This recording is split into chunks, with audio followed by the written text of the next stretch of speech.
नमस्कार, स्वागत अभिनंदन आप सभी का मौसम तक चैनल पर। मैं हूं देवेंद्र त्रिपाठी। ये नेशनल वेदर बुलेटिन है। इसमें बात 22 मई के समग्र भारत के मौसम की। दोस्तों, बंगाल की खाड़ी पर सक्रियता बनी हुई है।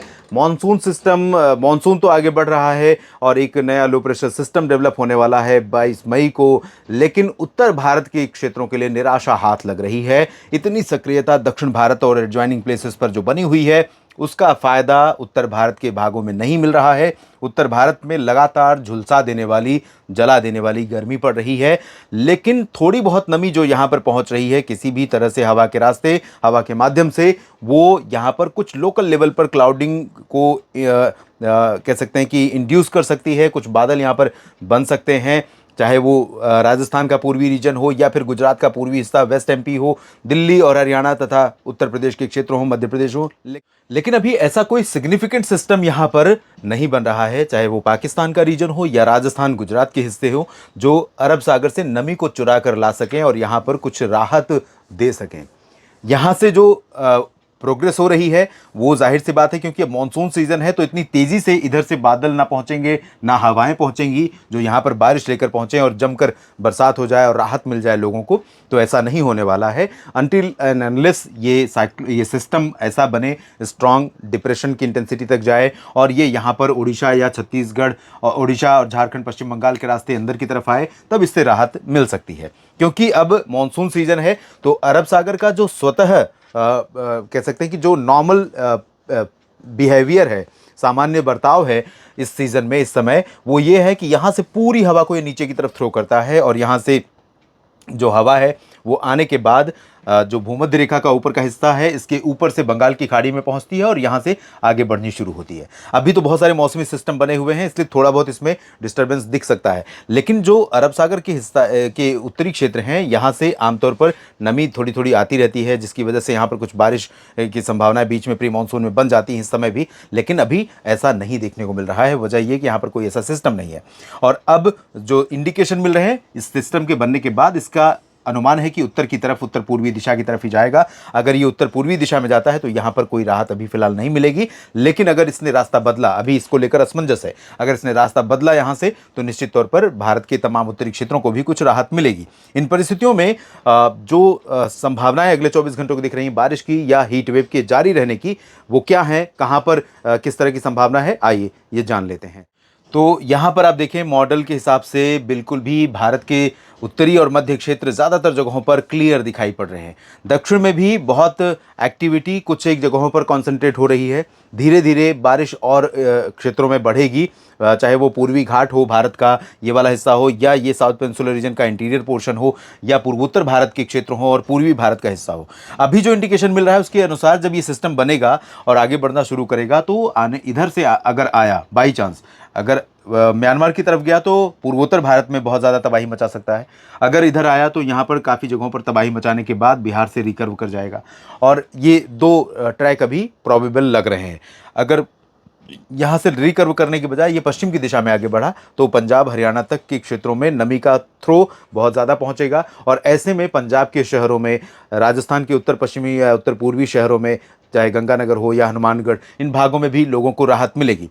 फिलहाल अभी जो सिचुएशन है वो बंगाल की खाड़ी से लगातार आने वाली नमी के कारण, नमी यहाँ दो तरह से आ रही है, एक इधर से भी नमी आ रही है और एक इस तरफ से भी नमी यहाँ पर आगे पहुँच रही है। तो ऐसे में, और ये जो नमी पूर्वी क्षेत्रों की तरफ से आ रही है वो आगे बढ़कर उत्तर प्रदेश से होते हुए उत्तर प्रदेश के तराई क्षेत्रों से चंडीगढ़, हरियाणा और उत्तराखंड के क्षेत्रों तक पहुँच रही है। लेकिन बहुत ज़्यादा मात्रा में नहीं है, बहुत ज़्यादा करंट उसमें नहीं है, बहुत ज़्यादा इंटेंसिटी नहीं है उसमें कि वो क्लाउड प्रोड्यूस कर पाए बहुत ऐसे जो कि गर्जना के साथ बारिश दे सकते हैं।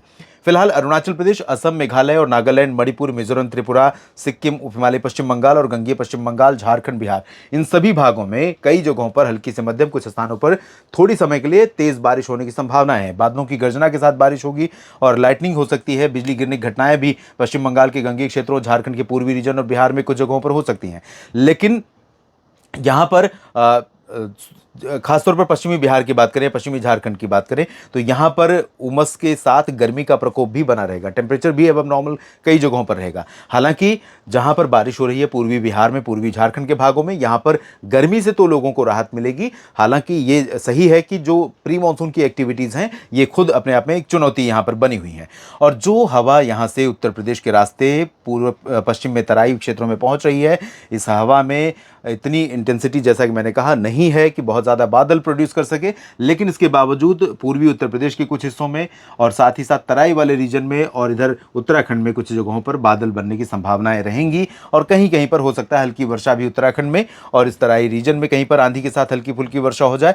लेकिन ओवरऑल देखें तो वाराणसी से लेकर अयोध्या, लखनऊ, कानपुर, झांसी और बरेली समेत मेरठ, मुरादाबाद, अलीगढ़, आगरा, मथुरा, इन सभी भागों में ड्राई और हॉट वेदर बना रहेगा।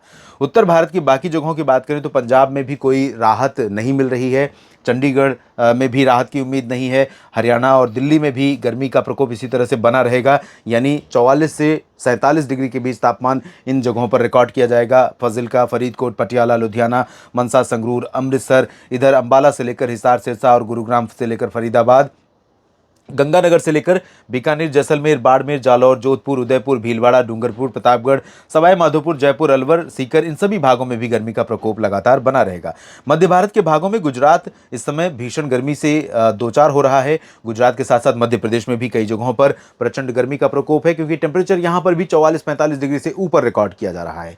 और इधर अगर देखें तो एक दो जगहों पर, मांडला बालाघाट को एक आध जगहों को छोड़ दें तो बाकी एंटायर मध्य प्रदेश में, साथ ही साथ पूरे गुजरात रीजन में सूरत, वलसाड़, नवसारी से लेकर वल्लभ विद्यानगर, वडोदरा, अहमदाबाद, मेहसाना, पाटन, साबरकांठा, बनासकांठा, अरवली, महिसागर, मोडासा, राजकोट, सुरेंद्रनगर, जामनगर, ओखानलिया, भुज, वेरावल, सोमनाथ, द्वारका और पोरबंदर, इन सभी जगहों पर प्रचंड गर्मी ही रहेगी और शुष्क मौसम रहेगा। बारिश की कोई उम्मीद यहाँ पर नहीं है। बैतूल में भी नहीं है। खरगोन, उज्जैन, इंदौर, भोपाल और गुना, ग्वालियर में भी बारिश की उम्मीद नहीं है। बारिश की उम्मीद इधर छत्तीसगढ़ में रायपुर से अंबिकापुर के बीच में भी बहुत कम है। हालांकि यहां पर कुछ बादल ऐसे गर्जना वाले पेंड्रा रोड पर भी, अंबिकापुर और रायपुर पर भी बन सकते हैं, लेकिन दक्षिणी भागों में कुछ जगहों पर बारिश की उम्मीदें हैं। ओडिशा में कई जगहों पर बारिश की संभावनाएं हैं और महाराष्ट्र के विदर्भ में नागपुर, चंद्रपुर, गढ़चिरौली, नांदेड़, बीड़, जालना, हिंगोली और आसपास के इलाकों में, पुणे से लेकर सांगली, सतारा, कोल्हापुर और रत्नागिरी से लेकर सिंधुदुर्ग और गोवा के बीच में यहाँ पर बारिश की उम्मीदें हैं। मुंबई, पालघर, पुणे, नासिक, नंदुरबार, धुले, जलगांव, अकोला, संभाजीनगर, यहाँ पर ड्राई वेदर रहेगा। तेलंगाना और आंध्र प्रदेश के रायलसीमा में ड्राई वेदर रहेगा, लेकिन उत्तरी तटीय आंध्र प्रदेश और तटीय कर्नाटक के तमाम इलाकों में बारिश की उम्मीदें हैं। आंतरिक तमिलनाडु में बारिश की उम्मीदें हैं। लक्षद्वीप और केरल में भारी बारिश और अंडमान व निकोबार द्वीप समूह के जगहों पर मध्यम से भारी बारिश की संभावना या आशंका बनी हुई है। क्या कुछ बदलेगा आने वाले समय में, किस ट्रैक पे जाएगा जो संभावित सिस्टम है बंगाल की खाड़ी पर बनने वाला, और उसका भारत के किन राज्यों पर कितना असर पड़ेगा, इस पर मेरी नज़र लगातार रहेगी। अपडेट करूंगा आप सभी मित्रों को लगातार जो मेरे साथ जुड़े हुए हैं। बने रहिएगा मेरे साथ मौसम तक चैनल पर। जानकारी अगर काम की लगती है आपको तो इसको लाइक और शेयर करिए इस वीडियो को, और कमेंट बॉक्स में अपनी बात लिखिए। और साथ ही साथ आपको एक बात और बता दूं कि आप में से बहुत सारे मित्र हैं जो बिना सब्सक्राइब किए हुए मौसम की वीडियो देखते हैं और उसके बाद वापस चले जाते हैं, फिर उनके पास कभी कहीं दिख जाता है तो देख लेते हैं। तो मौसम का रेगुलर अपडेट पाते रहने के लिए आपको करना सिर्फ इतना है कि सब्सक्राइब बटन पर क्लिक करना है। और साथ में अगर आप मौसम तक पर मेरे इस प्रयास को सपोर्ट करना चाहते हैं फाइनेंशियल, तो आप एक मेंबर के तौर पर सपोर्ट कर सकते हैं। ज्वाइन का बटन दिख रहा होगा, उस पर क्लिक करिए और सबसे मिनिमम जो प्राइस रेंज है उस प्राइस रेंज के माध्यम से आप मेंबर बन सकते हैं और आप मुझे और मेरे इस प्रयास को सपोर्ट कर सकते हैं। आप सभी किसान भाइयों का, सभी मित्रों का मेरे साथ जुड़े रहने के लिए, मेरे साथ मेरे काम पर भरोसा करने के लिए आप सभी का दिल से धन्यवाद।